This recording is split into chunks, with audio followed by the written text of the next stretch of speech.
Hey y'all, Sarah Luhu here, and we are back again with Steins Gate. So, last episode, after traveling with Suzuha back to the past, we laid in wait to see who might Kurisu's murderer be, and discovered her and Nakabachi having a secret meeting, and as it turns out, Dr. Nakabachi is in fact Kurisu's father. And the whole reason they were meeting was because she was going to give him a time travel paper, because that was his big thing. He was super into time travel, and so she came up with like this whole time travel theory. And, gave it to... I wanted to give it to him so they could publish it together and try to reconnect and all of that good stuff. He, of course, though, got, super offended. It was like, I'm stealing this work and I'll kill you if you try to stop me and all that. So, he went after her. We tried to defend her. He pulled out a knife, struggled over the knife. He pulled out a screwdriver. We had the knife. We tried to stab him, but then Kurisu, trying to defend her father, because she still cares and loves about him, because it is her father, and all that, and she herself said she was her own, daddy's little girl and all that, and she got in the way, and we killed Kurisu. Which understandably broke Okurin something fierce. Mary tried to slap some sense into him, but that didn't seem to be working. And then we got a message. A message that says, turn on the TV. What? Turn on the TV? That's all it says. Please mean 482 NCRT. Please mean 482 NCRT. The sender is unfamiliar. Is this a prank? Spam? I'm bewildered. I don't know who sent this. But then I happen to glance at the send time, and the shock is like a lightning bolt to the brain. The date it was sent. August 21st, 2025. Wait, where does it say 2025? Whatever! I'm assuming. 2025. No, it's this. It doesn't even occur to me to wonder if my phone has malfunctioned. After all, I know this phenomenon. A D-mail? I look up at Suzuha. She sees my confusion and looks at my phone.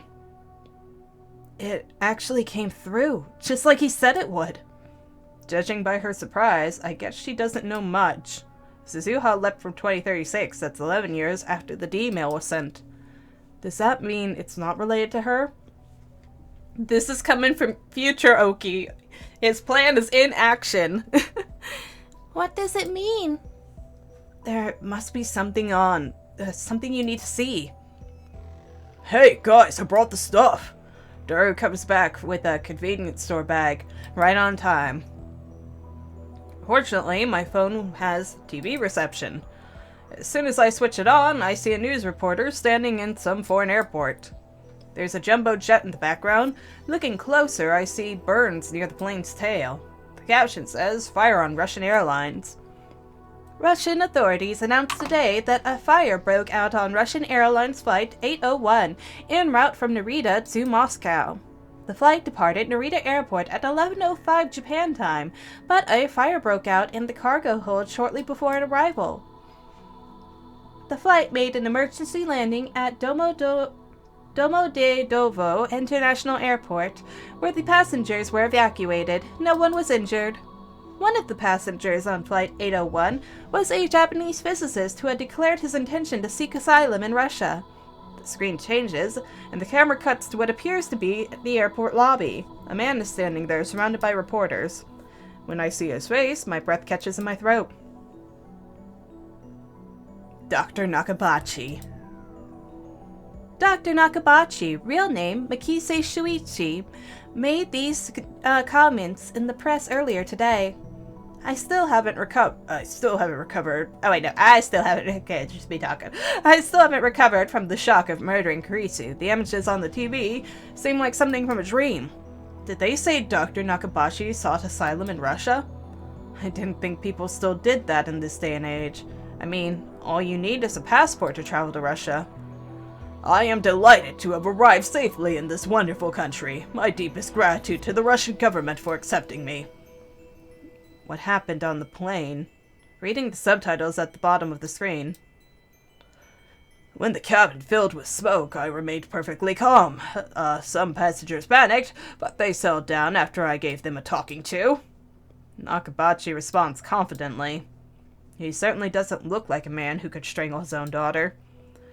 My compliments to the pilot for his safe landing. He's a hero, for he saved not only my life, but my historic thesis as well. The subtitles changed to, is that thesis related to your request for asylum? Nakabachi nods theatrically. Indeed, if this thesis had been lost, it would have set scientific progress back a century. This thesis will change the course of human history. What is your thesis about? This describes the first practical theory of time travel. Do you understand? Time travel. I, Dr. Nakabachi, have succeeded where countless others have failed. Nakabachi's tone quickly grows feverish. Now he's talking directly to the camera. Moreover, he's not talking about the accident at all. He's just promoting his research. He presents something to the camera. It's the envelope, the one Kurisu gave him. This envelope contains the future of mankind. Soon, all our dreams shall be realized. When I present this thesis to the scientific community, the world will change forever, and I will be known as the father of the time machine. I have no right to condemn Nakabachi for his actions. Not when it was my own hand that took Kurisu's life. He intended it, bitch! But at the same time, I can't stop myself from recalling the words Kurisu spoke, that hurt, betrayed tone that triggered Nakabachi's violence. You're stealing my work? I didn't even think you would do something like... Do those words not echo in his ears too? How can he stand there and present his murdered daughter's work as if it were his own, and look so proud of himself while doing it? I hear my teeth grinding in my head. Originally, this envelope was in my checked baggage. If it had stayed there, then it would have burned up in the cargo hold and humanity's dreams along with it. However, fate intervened on my behalf, as if God himself had decreed that my greatness should be known across the world. This motherfucker. Nakabachi thrusts his open hand at the camera. Behold, the vessel of God's grace! Because this was inside the envelope, it set off the metal detector. As a result, I had to take the envelope with me on the plane. The pilot is a hero, yes, but the true hero, the savior of humanity's future, is this tiny figurine. Sitting in the palm of his hand is a lump of silvery metal barely 5 centimeters tall. Huh? Mary points at the screen. I look closer. That lump of metal in Nakabachi's hand. It's not just any lump of metal. Ah! It all ties together! That's my metal Upa! Look, see there? It has Mayushi's name on it! Upa is a mascot character from the popular card game Rynet Access Battlers. You can see Upa merchandise everywhere in Akihabara, from capsule toys to phone straps and other accessories. But of all Upa merchandise, the most rare is the metal Upa. The very same metal Upa that Dr. Nakabachi is presenting to the camera. Near the bottom of the metal Upa, I can see the cute letters written in bright red magic marker. The letters read, Mayushi's! Whoa, you're right! What's he doing with it? I dropped it during the presentation. I looked everywhere but couldn't find it, so that's where it went. I can't get it back if it's all the way in Russia. So we gotta make sure that shit gets taken away. I stare at the screen in disbelief. My body is shaking. Goosebumps break out over every inch of flesh. I know what this is. The butterfly effect. 3 weeks ago, Mary dropped her metal Upa in the assembly hall at Radicon.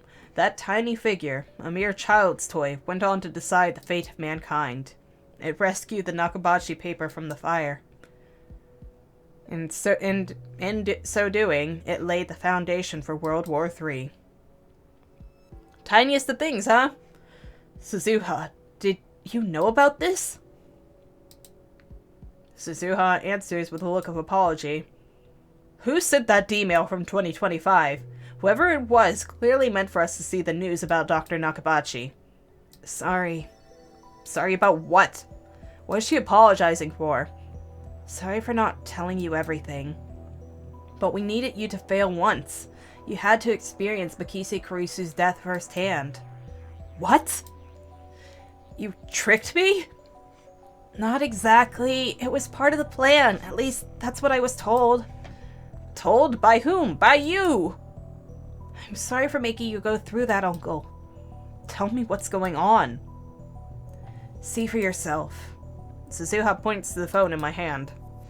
Then you'll understand. What are you talking about? The message should already be in your phone. The message you sent from 2025. What? A video mail. There was another one right before this one. You received one, didn't you? She's right. When was that again? July 28th, right after I met Kurisu for the first time. Just as I was about to contact my Yuri, I received a mysterious video mail from an address I had never seen before. Is that what she's talking about? But there was nothing on it, just noise. Try again. Suzuha grins. If you try now, after failing once to save Mikise Kurisu's life, you should be able to see it. Are you kidding me? Is that even possible?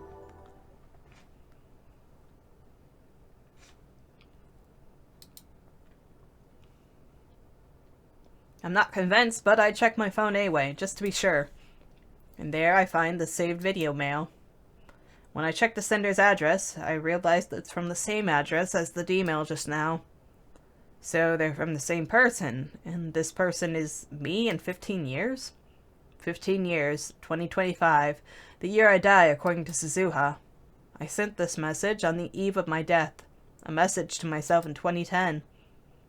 Suzuha said there was a plan to reach Steins Gate. Could this plan be in the video? Mayor and Daru peek over my shoulder. I take a deep breath and press play with a trembling finger. Nothing appears on the screen but noise. Nothing has changed after all. There's no hidden message or anything. The noise suddenly dissolves, revealing the silhouette of a man. It looks like the video was shot somewhere dark. I can't see the man's face. Unkempt hair, a lab coat, that's all I can make out. Is that you in 15 years? It has to be. Something about him just says Okarin. Really? Is this guy really me? My phone's tiny screen has become a window onto the future. Can't believe I'm about to hear a message from myself. Did you get my email? And go watch the news. If you already have, then keep listening. So, that last mail was from him, from me. That doesn't feel real. Greetings! It's been 15 years, I suppose you could say. Wow, your voice is so deep and cool. The year is 2025, and I'm sending this video by a process similar to D-mail. You dismantled the phone wave, so did I. But not 1 year later, I, which is to say you, turned back to time travel as my last hope. I've spent 14 years researching time travel. Along the way, I managed to design a D-mail transmitter that wasn't bound by the 36-byte limit. The fact that you're watching this means that you failed to save Kurisu. It hurts, doesn't it? I know how you feel. After all, I went through it myself 15 years ago. That's right, I failed too. I've lived with that failure for 15 years. Do you understand why you had to fail? It was necessary to give me the proper motivation. You failed to save Kurisu. You killed her with your own 2 hands. Your guilt, your self-loathing, have driven me for 15 years. They gave me the focus I needed to complete my plan. Without your failure, you would not be watching this message now. As you know, this world line is subject to attractor field convergence. Time travel alone cannot save Kurisu. That is why you had to fail, to create the chain of causality that linked you to me. Because you failed, I spent the last 15 years researching time travel. As the revelations, Nakabachi unleashed sped the world towards nuclear war, I continued my research in secret. Suzuha's time machine is the result. Although the finishing touches were Daru's, and mine, its design was based on the theory that CERN first developed, and that Kurisu improved on the world line you undid. Its model number is C204, C for Christina. Aww. I believe you understand what that signifies. Now that the causal link has been established, allow me to explain the final stage of the plan. The purpose of this plan is to change divergence and reach the unknown world line called Steins Gate. By the way, I am the one who named it Steins Gate. You of all people know why I chose that name. Because it sounds cool, isn't that right? There are 2 conditions you must meet to reach Steins Gate. First, you must save Mikise Kurisu. Second, you must destroy the Nakabachi paper. I know what you're thinking. Convergence won't let you change the past. No matter what you do, Kurisu will die. But rest assured, there is a way. You can save Kurisu. Listen carefully.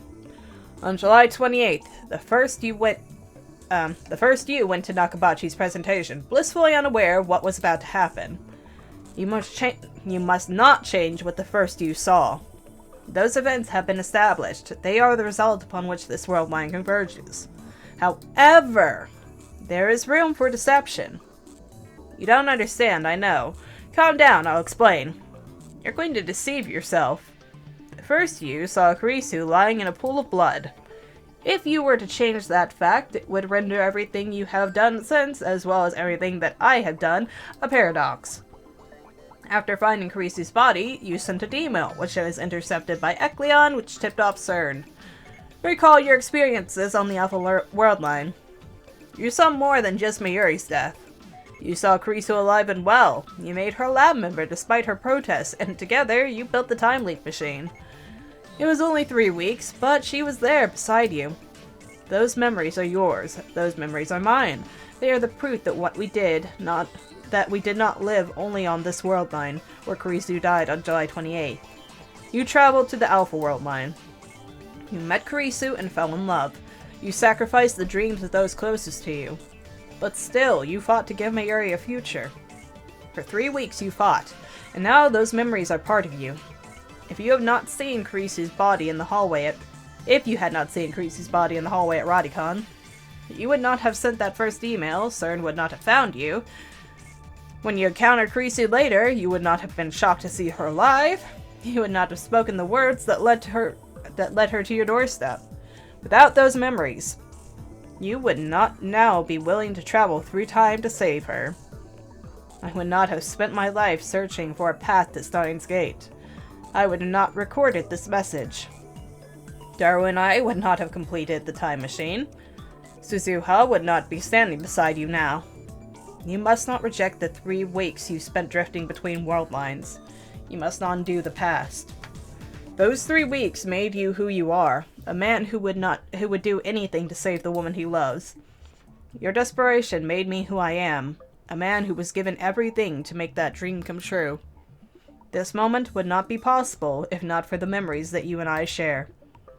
The man you were trying to create, a man with none of those memories to drive him, could never stand where you stand now. It all meant something. My preparations are complete. The rest is up to you.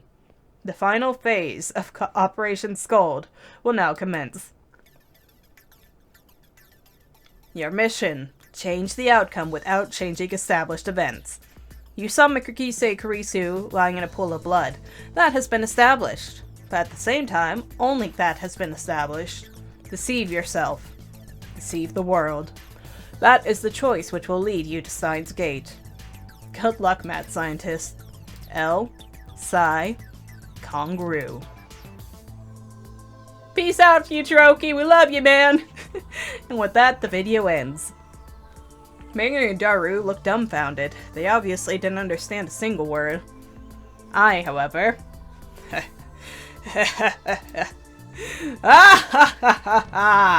Laughter bubbles up from the depths of my soul. Not minutes ago, I was lost in despair. I was ready to kill myself for what I had done, but now I'm laughing. Operation Scold? Elsai Kongru? I'm 33 years old and I still have no shame. Deceive myself, deceive the world. Ugh, that's such chuny bullshit. It's pathetic, laughable, a juvenile fantasy. But at the same time, it feels right. Feels me. Very well. If this is the choice of Steins Gate, then so be it. I am the insane mad scientist Huo and Kiyoma. Deceiving the world is child's play. Looks like I have to change the world after all. Ha ha ha! Whoa, I thought Okurin was finally turning serious, but now he's back to his usual antics. But you know, Mayushi likes Okurin better this way. I am more fun. Yeah, I know what you mean. Okurin just isn't Okurin unless he's laughing like an idiot. Huo and Kiyoma saved Mayushi, you know? So this time, he'll definitely save Mikitsu Kurisu. But deceive the world? What's that supposed to mean? Mayushi doesn't have a clue. Isn't it obvious? The only established fact about the past is that I saw Kurisu lying in a pool of blood. That's the extent of my observation. Kurisu was lying in a pool of blood. As for whether she was alive or dead, that's still open to interpretation. After all, I didn't read any newspapers. Isn't that right, future me? Huh? Mary tilts her head. She still doesn't get it.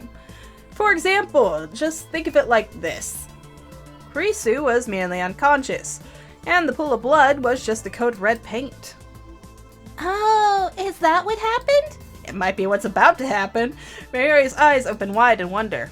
I give up. She's not going to understand. Wait a second. The news reports all said that she was Up. What's true now doesn't matter. Only what Uncle Okurin saw on July 28th matters. Really? Really. That's because I'm not the Okabe Rintaro who lived on the Beta World Line after Kurisu died. I traveled to the Alpha World Line and back. I am not bound by whatever effect Kurisu's death may have had during that time. What I'm going to do is recreate what I saw, and only what I saw. But this time, I'll do it so Kurisu doesn't have to die. Don't forget, you need to destroy the Nakabachi paper. Can you handle it? Who do you think you're talking to, part-time warrior? Part-time warrior? Have you forgotten? I am the insane mad scientist Huo and Kiyoma. I disregard the blank stares of my comrades and brush back my hair with a flourish. My plan is flawless. Operation Scold will succeed. But I need to prepare. Give me 30 minutes. Suzuha tightens her expression and nods firmly. I sweat against the roof's chain fence with my eyes closed. Gotta mentally prepare for this. To refresh my memory, I pull out the drawers of my mental archive and sort through each file one by one. My actions that day, Mayuri's actions, my conversation with Kurisu, Nakabachi's presentation. With those memories to guide me, I begin to draw up a plan for how to complete my mission.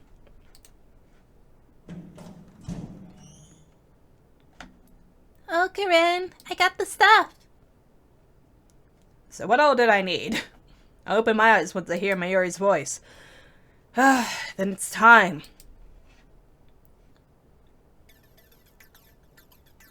I take a deep breath and stand up. Mayuri's faster on her feet than Daru and I are, so I had her pick up some things for me. She went all the way to the lab and back in this sweltering heat, but she's not even breathing hard. She runs up to me with a triumphant smile, almost like a playful puppy, shaking her tail. Here you go. Will this work? In her hand is a plastic stick about 30 centimeters long. I take it and nod in satisfaction. Good work, Mayuri. Mayushi's happy to be useful to Okurin. Oh, I also brought you this. She hands me a banana. Guess she's telling me not to try and travel on an empty stomach. What's that? A banana. No, I mean that stick. It's not a stick, it's a sword. One of our lab's mini inventions. Future gadget number 6, the Sialoom Saber. Sialoom Saber? It's a red Sialoom glow stick, essential tool for idol and voice actress concerts. Ah, so it's like a... Yeah, okay, I know what that is. But it's not just any glow stick, it's saber-shaped. Just as its name implies. So you can reenact scenes from Spark Wars. Wow. Furthermore, it can also form fake blood clots, detach the cap at the tip, and thick blood starts flowing out. I, really don't get what you were trying to accomplish when you made this. We wanted to make our sword fights more realistic. We are really just nerds. What he means to say is that everything is inevitable. I think I see the plan. You're gonna use the Siloom stuff as a stand-in for Mikise Kurisu's blood, aren't you? Precisely. I stuffed my cheeks with banana, enraptured by my own genius. I truly am a mad scientist. Ha ha ha. I put the Siloom saber into my pocket. It's about 30 centimeters long, so it sticks out a bit, but I don't mind. I had Daru buy me a stun gun earlier. I pocket that too. With that, my preparations are complete. I give Suzuha a glance. What am I going to do with the stun gun? Let's go, Uncle Ocarin. One more time. One more trip to July 28th. There and back. That's all the fuel we have left. This is our last chance. You ready? Leave it to me. I will change the world. I follow Suzuha into the time machine. While waiting for Mayuri to return, I asked Suzuha if there was a chance that I might run into myself from last time. In other words, the me who killed Kurisu. She replied that wasn't possible. The world line where I killed Kurisu is minutely different from the one to which the time machine will take us. Time travel has a very small effect on divergence, much too small to cause any noticeable changes, but enough to ensure that there can never be two versions of the same time travelers. However, it is important to remember that world lines are not parallel worlds. Ultimately, a tractor field convergence merges them into a single world line. My actions are not meaningless. If I succeed in deceiving both myself and the world, the entire universe will converge upon a different future. Ocarin, Mary leans through the hatch and gently strokes my cheek. come back, okay? Of course. I return the smile and give her a thumbs up. I close the hatch as Daru and Mayuri see me off with words of encouragement. Suzuha's already operating the time machine. The fate of the future hangs on this mission. Suzuha speaks as she presses some buttons. We're counting on you, Uncle. I'm counting on me too, I guess. Instead of answering, I close my eyes. I find myself strangely calm. No impatience, no tension, none of the anxiety I felt the first time. How many times have I tasted failure? My hubris hurt those closest to me. My foolishness cost them their dreams. And even though those mistakes have been undone, the memories still remain as a brand on my heart. You must not reject the 3 weeks you spent drifting between world lines. You must not undo the past. It all meant something. Every mistake, every sacrifice. Without them, I would not be standing here now. From that knowledge, I draw strength, confidence, and pride. The memories I shoulder deserve nothing else. Nothing less. And so, I am no longer afraid. I will reach the unknown world line Steins Gate. Its future is uncertain, but that is how it should be. For once, I need not worry about what fate has in store. Only one thing matters now. Saving Kurisu. Gravity pulls at my back. Rainbow lights start drifting through the compartment. It's time. This is my Ragnarok.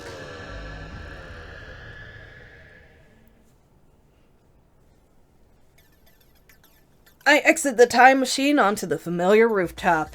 And that is where we'll end the episode for today. So, thoughts and opinions. Yay, future Ocarin giving us the pep talk we need. Oh my goodness. Okay, I mean, there's a lot of wibbly-wobbly, timey-wimey stuff going on there because, I mean, if we succeeded this, that other Ocarin shouldn't be able to give us that message, but, you know, it's a lot.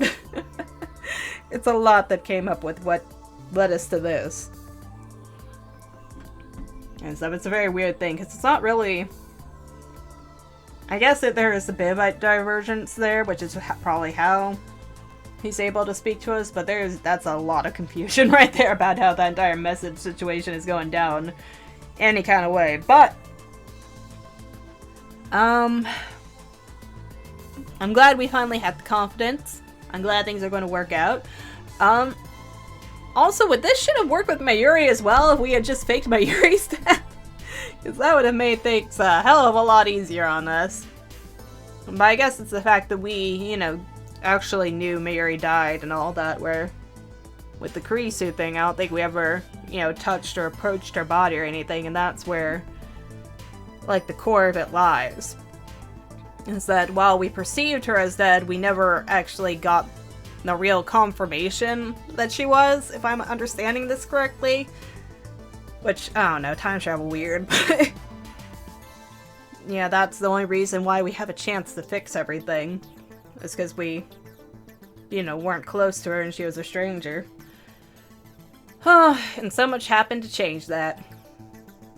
But it all means something. Every sacrifice was worth it because it all brought us closer to a future together and alive, right? That's hopefully what it is. But we'll have to wait and see where that takes us next time. So until then, like and subscribe if you want to, and thank you for watching.